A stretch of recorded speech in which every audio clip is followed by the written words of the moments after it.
రాబోయే స్థానిక సంస్థల ఎన్నికల్లో కార్యకర్తలు కష్టపడి గ్రామాన బీజేపీ అభ్యర్థులను గెలిపించే బాధ్యత తీసుకోవాలని, హుస్నాబాద్ గడ్డ మీద బీజేపీ జెండా ఎగరవేయాలని బీజేపీ రాష్ట్ర ఉపాధ్యక్షులు ఉప్పల్ మాజీ ఎమ్మెల్యే ప్రభాకర్ అన్నారు.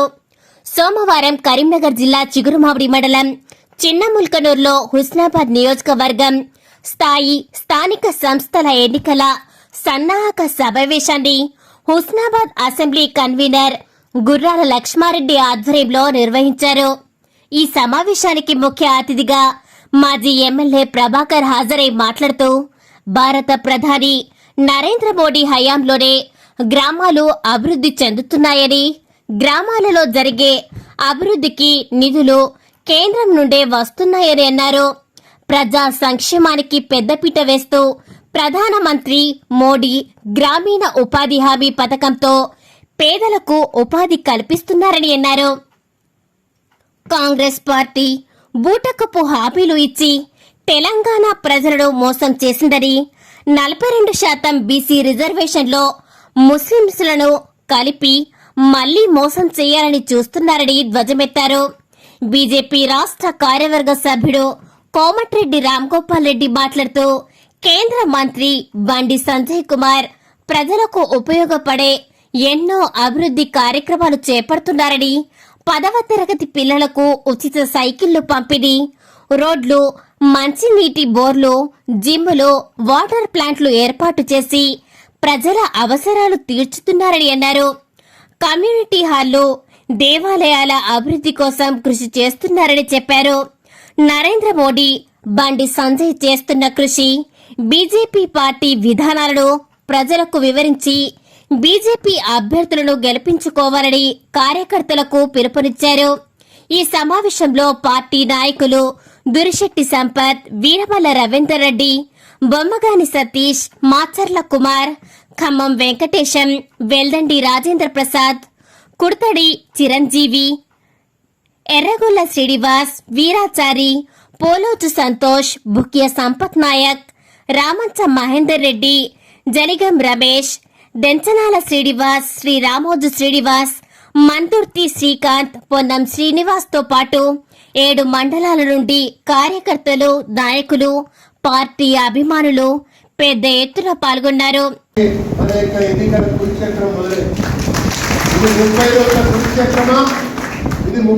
కురుక్షేత్రమా, 45 రోజుల కురుక్షేత్రమా అన్నది మనకి ఇంకా తెలియలేదు. డేట్ రాలా, వస్తుంది డేటు. కానీ ఏ రోజు వచ్చినా కూడా భారతీయ జనతా పార్టీ కార్యకర్త తయారుగా ఉన్నాడు అన్నటువంటిది మొదలైతే, అది ఎస్సీ అయినా, బీసీ అయినా, ఎస్టీ అయినా, ఓసీ అయినా, అది మహిళ అయినా, జనరల్ అయినా బాగా అభ్యర్థి ఉన్నాడు అన్నటువంటి విధంగా మనం తయారు చేసుకోవడంతో పాటు బలమైనటువంటి ఒక వర్గాలని మనం లాస్ట్ టైం 5 ఓట్లతో ఓడిపోయినాం. నాకు మొదలు చెప్పింది 1000 ఓట్లతో ఓడిపోయినాం, 600 ఓట్లతో ఓడిపోయినాం. ఆ రోజు ఓడిపోవడానికి మనకు ఉన్నటువంటి ఒక సామాజిక సమీకరణలో ఎక్కడ ఏ కులం మనకు ఓటేయలే, ఎక్కడ ఏ ఊర్లో మనకు తక్కువ పడ్డాయి, ఎక్కడ ఏ ఊర్లో మన ఎంపీ ఎలక్షన్లో ఎక్కువ పడ్డాయి అన్నటువంటి విషయాలని స్టడీ చేయాలి, ప్లాన్ చేయాలి. ఏ కులం దూరంగా ఉంది, ఏ గ్రూపు, ఏ వర్గం దూరంగా ఉంది, ఏ గ్రామం దూరంగా ఉంది, ఎవరిని ఎట్లా మనం అనుకూలం చేసుకోవాలి అన్నటువంటి ఒక విషయాలు ఒక ఎంపీటీ స్థాయిలో ఆలోచించాలంటే కనీసం 10-15 రోజులు పడుతుంది. ఆ రకంగా వాళ్ళని కలవటం, ఆ రకంగా వాళ్ళని పలకరించడం, ఆ రకంగా వాళ్ళని మనకు అనుకూలంగా మలుచుకోవడం, అట్లా ఒక్కొక్క ఓటర్ని మలుచుకునేటువంటి స్థితికి, స్థాయికి ఎదగాలి. ఇందాక లక్ష్మారెడ్డి గారు చెప్పిన ఒక మాట, మా వాళ్ళు అన్ని బాగానే చేస్తారు, అది చెప్పే విషయం కాడికి వచ్చేసరికి చేయలేదని చెప్పాలి.